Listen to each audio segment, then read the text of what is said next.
एक गांव में एक गरीब किसान रहता था। उसका नाम रमेश था।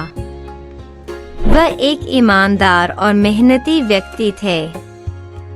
उसके पास जमीन का एक छोटा सा टुकड़ा था जिससे वह अपने परिवार का भरण पोषण करने की कोशिश करता था। परंतु भूमि बंजर थी और प्रकृति उस पर दयालु नहीं थी। कभी सूखा, कभी अतिवृष्टि, प्रकृति की सारी प्रतिकूलताएं उसके जीवन में कष्ट उत्पन्न करने लगती थीं।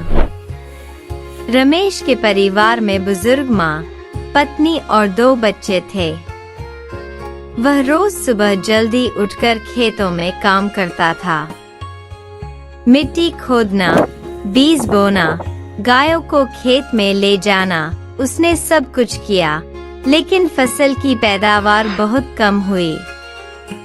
एक दिन बहुत बड़ा तूफान आया। उस तूफान में उनका छोटा सा घर भी नष्ट हो गया। खेतों में लगी फसलें भी बर्बाद हो गई हैं। पूरा परिवार खतरे में था। फिर भी वह टूटा नहीं।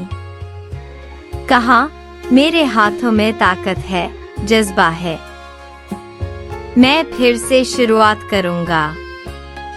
कुछ समय बाद उसने एक पड़ोसी से कुछ पैसे उधार लिए। उन पैसों से उन्होंने दोबारा काम करना शुरू कर दिया। गांव के कुछ लोग भी उनकी मदद करते हैं। धीरे धीरे उनके प्रयासों से भूमि पर फिर से फसलें पैदा होने लगीं। एक दिन रमेश की जमीन पर अच्छी फसल हुई। उनकी कड़ी मेहनत और दृढ़ संकल्प ने उन्हें सफलता तक पहुंचाया। गांव के लोग उनसे प्रेरणा लेने लगे।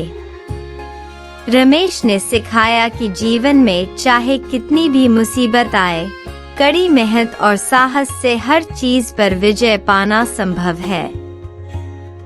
यह कहानी सिर्फ एक किसान की नहीं है, यह हमारे जीवन संघर्ष का प्रतीक है। कड़ी मेहनत, धैर्य और आत्मविश्वास से हम किसी भी बाधा को पार कर सकते हैं।